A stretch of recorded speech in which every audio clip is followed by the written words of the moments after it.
I'm Claire. Welcome back to The Reusable Life. Today I'm going to be restocking and making some more facial rounds. So I thought I'd take you along with me and show you how to make them if you wanted to make them on your own. Facial rounds are a reusable and zero waste way to remove makeup, maybe wash your face, maybe take off nail polish. They're used in the place of cotton balls or cotton rounds, maybe even Q-tips if you use Q-tips to help remove makeup. An added benefit is they are super soft, and when you use them on your face, it just feels nicer than regular cotton balls. And then when you're done using them, you can put them in the washing machine, wash them, dry them, put them back with your makeup drawer or your makeup box, and keep reusing them for a long time. So let's get started.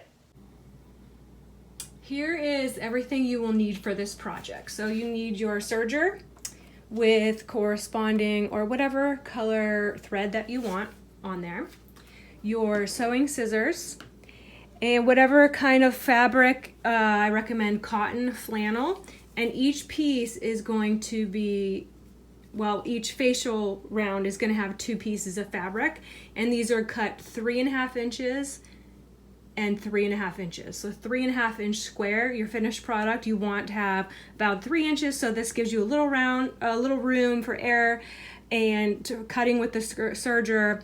And it also gives allowance for a little bit of shrinking the first time it's washed. And the last thing you're going to need is one of these upholstery needles. They're the needles with the bigger eye on the hook. So you're going to need one of these for at the end. To get the fabric prepped, not only have I cut it in 3.5 inches, but I'm also going to round the edges so that when I sew it, it's not a perfect square, it's just a little bit rounded.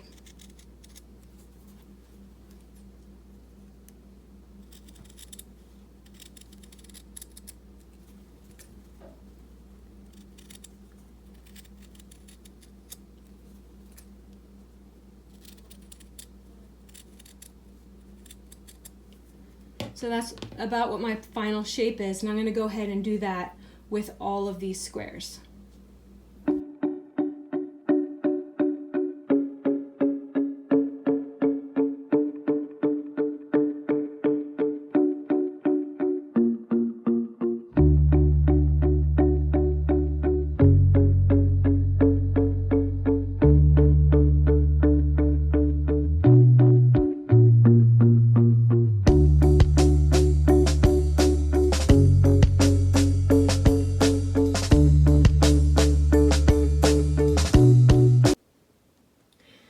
I've got all the material prepped, and so let's check the settings on the machine.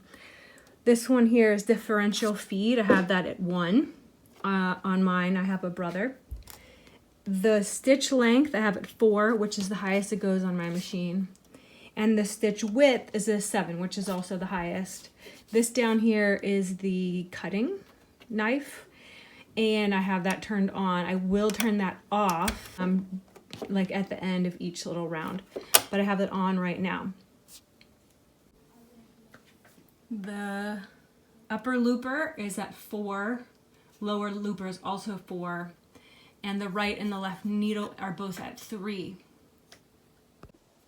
These are the settings that I found to work on my machine. Depending on your machine, it might be a little bit different. You just go ahead and play around with it, sew a little bit, test it out. If you want to change your numbers, you can change the numbers and see what works best for your project. I start sewing here towards one of the corners, and I'm trying to go real slow since it's a small project. When I get to the corner, I stop, lift up the presser foot, use the turn dial on the side to do about 2 stitches, lift up the presser foot again, hand turn a couple more stitches, lift up the presser foot and turn. So to go around the corner, it's kind of slow, but it gets a really nice looking stitch there on the end. I'm going to repeat that process, so go a little quicker on the straight side, slow down to go around the edges as I lift, turn, couple stitches, lift, turn a couple more stitches.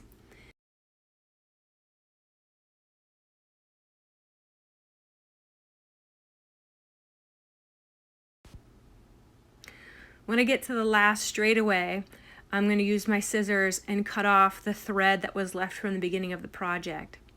And then I'm going to do my last straightaway there. And when I get towards the end, you'll see me on the side of the machine. I'm going to turn off the knife or the cutting tool on the machine because I don't want to cut the stitches that I've already put at the beginning of the project. And then I'll do my final turn of the project, go a little bit over what I've already sewn, and then you saw that I turned the project sideways and then pulled it away from the machine as I kept stitching. As you can see, I'm just going to cut off the thread that was left from the beginning of the project, and the end of the project thread, the tail there, I'm just going to pull very, very gently to tighten it up. If you feel like this part here is tight, so sometimes, you know, if I pull on some of these strings and it's pretty tight, you can just cut them off. I think this is a little bit of preference, but I prefer to tuck this string in. So I'm gonna take my needle here, and I learned this trick. You kind of pull it underneath the thread, and then it makes a little bump that you can stick through the needle. So that's like a faster way to do that. And then once I've threaded it, I'm going to turn it over to the back side, and I'm going to string the tail through the part that I've sewn. Actually, you could go to the part you've already sewn, or you can go the opposite direction. I don't really think it matters. I like to go to the bottom part of the stitch where it's like a smaller area. I feel like it might be tighter. Just go in about, you know, 3/4 of an inch to an inch, and then pull it through. Kind of put your finger on the edge so you don't like pucker the fabric there.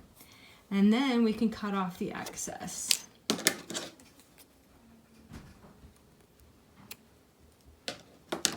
So there we go.